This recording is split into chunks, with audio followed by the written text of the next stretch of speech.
we're at 1 o'clock. So. All right. Yeah. Well, thank you all for being here, and appreciate your patience as we announced, and then waited a little while until we could come and do a formal press conference and opportunity for people to ask myself or ask Coach Harris questions. But certainly proud to be here and proud to be with Coach Harris. Certainly through the interview process, Nate's got a tremendous amount of passion. He's got a tremendous amount of commitment, and he's got a tremendous amount of passion for this state. He is a Montana person through and through. There is no doubt about it. He's proud of Montana and proud of what this place represents. He understands the history, understands the importance of this program to this university, and that really came through. A few things that jumped out as I visited more with Nate. His plan as we enter this new revenue share world to make sure that we're competitive and we're recruiting great student athletes in Montana and beyond. And then also the development of young leaders and the development of young people, and using sport, using women's basketball in particular in this case, as the vehicle for developing people. And then getting us back to where we expect to be. We expect to be winning conference championships, going to NCAA tournaments. That's the bar that's been set here at the University of Montana. And so his plan to get us back to that and making sure that we're doing that every year, he was clear and articulate in that as well. So it's really my pleasure to introduce the next Lady Griz head coach, Nate Harris. Nate, you can go ahead and say what you think, and then we'll just take questions. Appreciate that. Obviously, anytime in a professional setting, especially when you get a opportunity as uniquely special as this one, there's a series of thank yous. And so professionally, starting from the top down, Clay Christian with the Commissioner of Higher Education, President Bodner, the chance to sit down with him and talk about this when we did was really unique, and just shows his commitment to our athletics programs and them being as good as they can be. Athletic Director Haslam and his passion for the success of Lady Griz basketball, and then all the way through our administration. We have a tremendous administration that makes it. This makes this a really, really special place to work and a really, really unique opportunity. I truly believe that this is one of the best mid-major jobs in the country, and we're gonna show that on the floor. We're gonna show that on a day in and day out basis in the way we behave, in the way we compete, and then how we approach everything here. Beyond that, there's two other groups of people that I wanna thank before I get into the personal setting. But the first one, the assistants, the other coaches that were with us on this 7-week adventure. 3 of them are here, but Kayla, Emma, Lindsay, Hope isn't here, but just their commitment to showing up every day, their commitment to the young people in the room, and their commitment to finding a way through what wasn't the easiest time. I think all of us will remember it as one of the most unique times in our coaching journeys, and just their commitment to the program and to the young women was awesome, and very, very thankful for them, and very, very thankful for their willingness to stay on. Like we've had the meetings, and we're all planning on moving forward and being a part of Lady Griz basketball together and continue to make this place great. The second group would obviously be, I shouldn't have even done them second, because the most important group, they're represented today by Danny here, but just the young women that we worked with those final 7 weeks. They had so many chances, so many chances to cash in their chips and just end the season and limp in and find a way, just find a way out of it without giving everything they gave. And for them to show up the way they did for each other, most importantly, but then also for themselves, and do something really special and create lifelong memories and change the trajectory of this program. I mean, I just want to say thank you to them, because they had a lot of chances to be like, yeah, this is not what I signed up for. This is way too difficult. This is way too whatever you want to say. And for those young women to continue showing up the way they showed up to the last second of a conference championship game, will always be something that I hold near and dear to my heart. And obviously, you have the personal thank yous, and I'm going to try to make it through these without getting super emotional. But my family, my wife and daughters, as coaches, we know what we sign up for. Like, we pay a price to make an impact, and we know that. And they don't get to necessarily know what they're signing up for when they sign up for it. And so they pay a steep price too for us to make an impact on a university, on a community, on a group of young women. Like I know the price I pay, and my wife especially pays a very, very steep price too for me to continue to do this. And so I'm just so thankful for her and so appreciative of again her willingness to continue to pay that price so that we can make an impact is a big deal. And then friends, family, there's all sorts of people I could go through, but I just want to make sure I got through those ones first before we started answering any questions, because would not be sitting here right now without any of those people. I think it's important to recognize, Elise, when we made the change and had Nate take over the interim, I knew that the ripples would reach far and wide, and there's a lot of things in life that are uncertain, and Nate sitting here as the next permanent head coach, that was not guaranteed, and we had that conversation, and it's hard not to think about family, it's hard not to think about a wife and the impact that those would have on family members. So I just appreciate what everybody's done to get us to this spot. So we'll take questions one at a time. None? All right, we're done, Nate. We're out of here. No questions. Kevin, I guess we could just stay with you and start with you. I guess when things were kind of unfolding over the last few months, what was, I guess, your timeline, kind of your plan of this interviewing process? I don't know what details you can share, but as far as how many candidates you were looking for, their timeline, because obviously this happened. The official hire was less than a week after the championship game. So can you maybe just kind of walk us through your timeline and your game plan to how approaching this hire? Yeah. Once Coach Holsinger resigned and knew for sure we'd be searching for a new permanent head coach, really I started that process then in working through what we wanted to do on campus, who we wanted to meet with, who those candidates would be. I started that process of reaching out to some potential candidates, started talking to people that I knew. Word spreads really quick, so people get in touch with you. So I started to vet those with some people in the athletic department, got it down to the number that we wanted to, I did some initial Zoom calls, some initial phone calls, and then we actually visited with Nate between the end of the regular season and the start of Boise. He was okay with doing that, and then the rest of those happened really quickly when we finished it up in Boise, and made our decision over the weekend and announced it on Monday. I think we announced it on Tuesday, whatever day it was.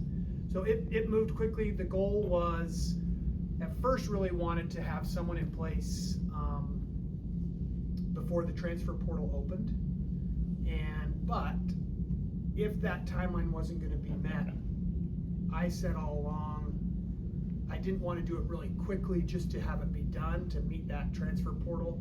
If we missed out on some transfer portal, we had some changes, I'd rather get someone that's long-term going to be a good, solid fit. We were lucky enough to have Nate rose to the top, and we were able to kind of get both things done where we could get them quickly before the transfer portal. And he's already here, he's settled in, he moved one office over, made the timeline a lot easier. Then Nate, for you, just as a whole, how would you describe the last couple of months? Now that you maybe got a chance to sit back and breathe a little bit. How speak to, I guess, tackling that challenge, of becoming, interim coach, a smaller staff, things like that. Like, just speak to, now that you've maybe had some time to reflect on that process that's led to now.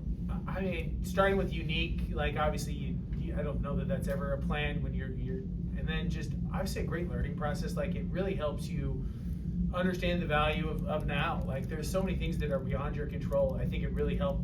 I think it helped our team because we became much more short-sighted. Like, it became about like just doing the next right thing. And then in a lot of cases, you have your most success when you stay really process-oriented, really short-sighted. And I think it was a great lesson in the value of now and the value of just focusing on doing the next right thing, because we didn't have the opportunity to plan. We didn't have the opportunity to go out and do all these things. We were just trying to turn a ship a little bit each week and try to get to what we thought was going to give us the best chance to be successful in Boise. right? This will always at the end of the day be a league that like you need to be great for a week in March. And so the basketball portion of it was just trying to make the small changes, find a way to be as competitive as we can be for that week in March. The off the court was just trying to take as good a care of the young women in our program as possible, like in making sure that they were able to have an experience that was worthwhile and an experience that is going to positively impact them, and then also just give them better memories to end this senior year, because we were going to work really hard to make this a positive thing. So like I said, it just gave us this golden opportunity, this really great lesson of how important just doing the next right thing is.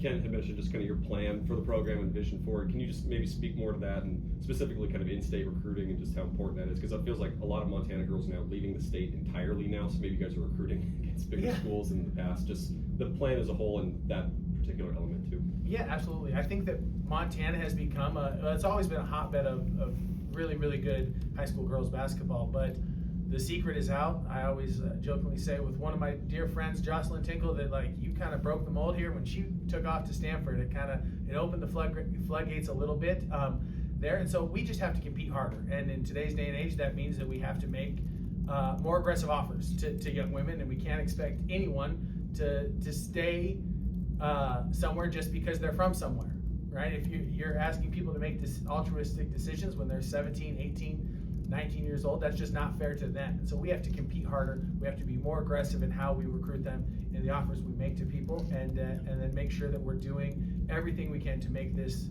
a spot where you can accomplish anything that you can accomplish anywhere else. And so we just got to clean some of that up. I think that we will always be the University of Montana first. We need to do a better job in state. We're going to work really hard to do the things we need to be better in state. And like I said, I think that just means we've got to be significantly more aggressive in how we approach this process in 2025. Like, it's not the same as recruiting was in 2022. Like, it's not the same as it was 10 years ago, 20 years ago. It evolves and it changes, and how you feel about certain issues in today's day and age doesn't matter. Like, I don't necessarily know how I feel about a lot of the issues that face today's basketball. I know exactly how I feel about losing and not being as good as you want to be. And so we have to focus on having the best people in the room, from coaches to support staff to players. How do we make sure we have the most talented roster, top to bottom, in every game we play? You talked about just what it meant to take over as interim, but now that it's official, just like what does that mean to you? What are the emotions? What does it feel like? I'd love to be really eloquent and have some. It's just kind of surreal. Like, it's really weird to grow up. I grew up 45 minutes north here. My wife grew up, across the street from Big Sky High School, essentially. And so to watch, I came to the Boise State Montana game when they played two ranked teams in 94, when Coach Binford was on the team, and they're playing. I came to that game. I used to do my birthday parties. We're coming to Grizzly basketball games. Going to football Saturdays. Just all of the different things. What a unique athletic department. What a unique university. What a unique program this is. And so to really sit back and I think about what it means to be the head coach of this program is wild. Like, I wish I had better words. I don't. It's an honor. It's not something that we will take lightly. It's something we're going to work like crazy to make it really, really special again, and to make it something that people across the state can be proud of. But I don't think I can ever really sum up what it means, because it is a little bit overwhelming, more than a little humbling. Like, again, it's been a long process. I think about my first job, sleeping on the floor in my office at Montana Tech, because I only got paid for 10 months out of the year. Like, I think about before I started women's basketball. Like, we were living in Missoula and we didn't have insurance. We were having a kid. Like, we were literally a month away from a kid, and I was working in a fireworks warehouse. You know what I'm saying? And luckily, Coach Wooden over at MSU Billings saved the day and got me health insurance before we had Henley. Like, otherwise, I don't know. We're on the government's time. I don't even know what happens when you have a kid without insurance. So, and I think about, we bet on ourselves, and we move 2,000 miles away to the middle of nowhere, Texas. And we meet the best people, and it was a tremendous experience. But you do all these things, you don't really know where it's going sometimes. You're just trying to do the best in the moment. And so to have it end up with this moment today here is, I can't think of a better word than wild, but it's amazing. It's awesome. Like I said, it's an honor, and it's nothing we will ever take lightly. But like I said, you go through the process of a career. To be sitting here as the head coach of what I truly believe is one of the best mid-major women's basketball programs, a program that is one of the most important programs in the state of Montana, just all of the things that go along with it is, I said, a little overwhelming and more than a little humbling. Yeah, you kind of touched on it there, but you know the expectations, the history here. So what's it like, kind of with the pressure of trying to get it back to that success? Yeah, I mean, I think it's really easy to try to run away from it, but the reason that we get 2,500 fans on a Thursday night in January is because of Robin Selvig and the work that he and the young women that came before in this program did. Like, you never want to stand on anyone else's shoulders and call yourself tall. And we're going to do the work to earn everything that comes with being in this program, but I'm not Robin. I'm never going to beat, I can never beat him. And that's also 2025. It's different. But we're going to work to be the best version of ourselves every day, and we're going to work to be a version of this program that can have that level of success, because that's what the state deserves, that's what this university deserves, that's what this community deserves. And so it will always be our goal, because I've already said, I know exactly how I feel. I know exactly how I feel about being 9-8 this year. And yes, we played the conference title game and we were a second away from the NCAA tournament. That's 1 second too many. We will not rest until we are talking about our 22nd trip to the NCAA tournament, this program. That's what our focus is on. And then once we get that, our folks will turn to how do we get there for a 23rd time. And then once you get there a few times, how do you win? And that's where we want to continue to honor this program, because this program is unique because of the people that came before us, but then we also want to figure out how to put our own stamp on it and be ourselves and make this a really cool thing in its own right.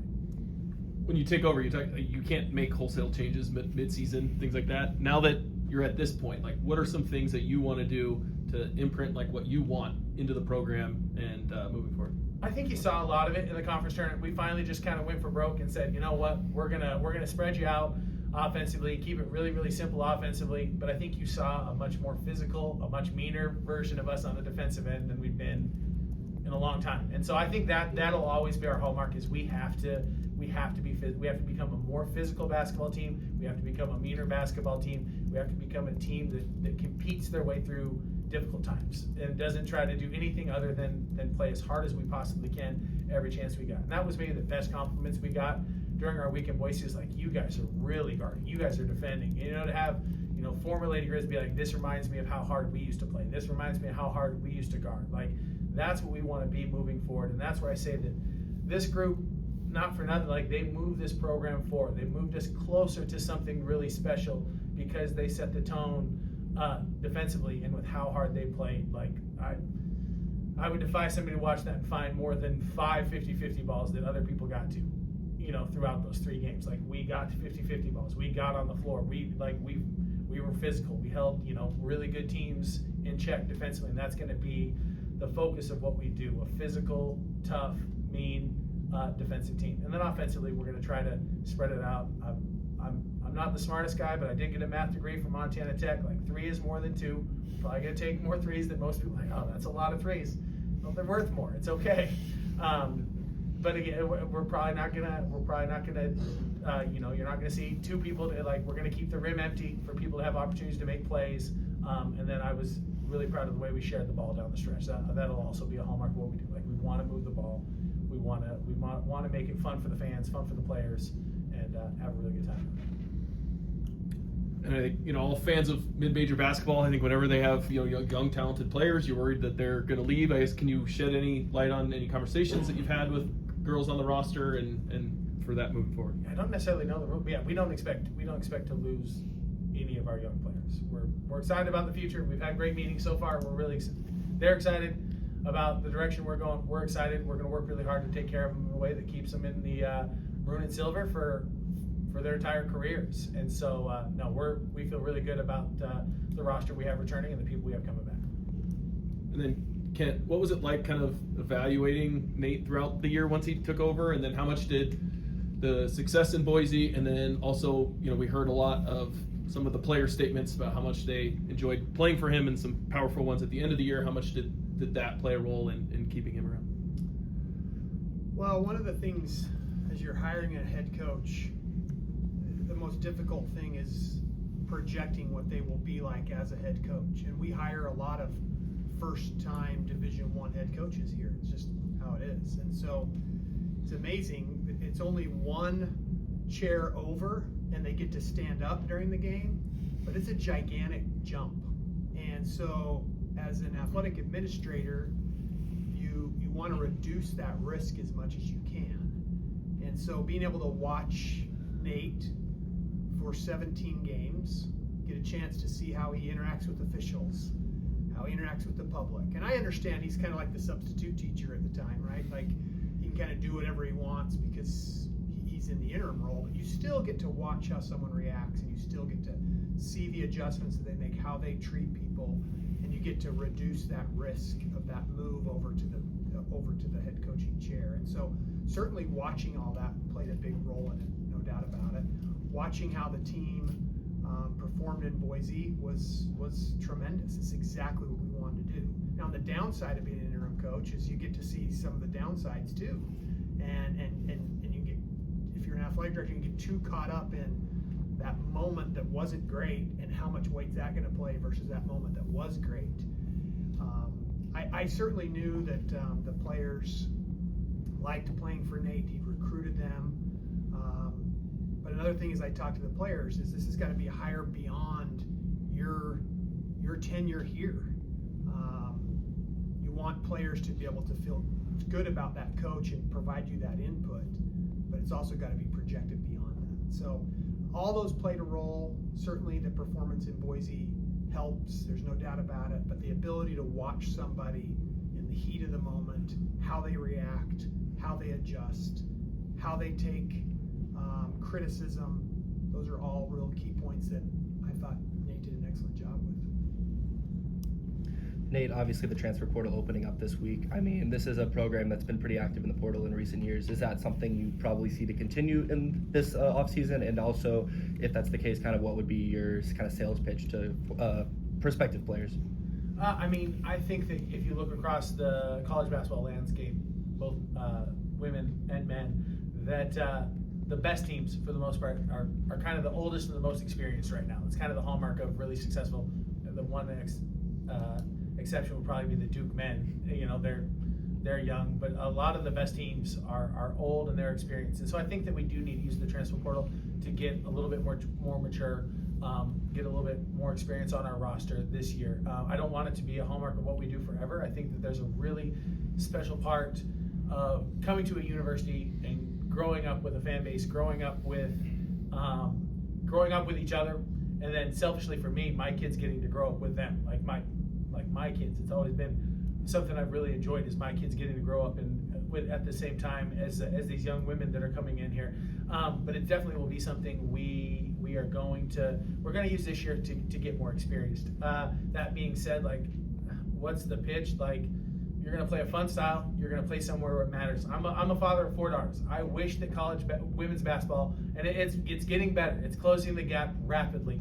And I wish it mattered everywhere the way it matters here. But I'm incredibly blessed to work at a place where it does matter, where what you do is important in the community, at the university, on the court. Like, what you do as a women's basketball player here at the University of Montana matters. And so if you're a young lady that wants to go somewhere that matters, that wants to become a better basketball player, that wants to win a lot and have an experience that's unique, that we're really proud of, that we can vouch for with people who've been through it, like, why wouldn't you choose us? And so we're gonna, like I said, it's not gonna be every kid, but you've got to spend the time. We have a great staff that's going to connect with people and spend the time and figure out the right handful of kids that are going to help us push the envelope and accomplish our goals next year. And then, you know, we've got to work even harder on the high school class of 26 and then the high school class of 27 to fill in behind, so that we can have those young people that our crowd gets to grow up with, right? That's every fan base wants that. They want to root for a kid for multiple seasons, and we want to give them that opportunity, whether it's out of the portal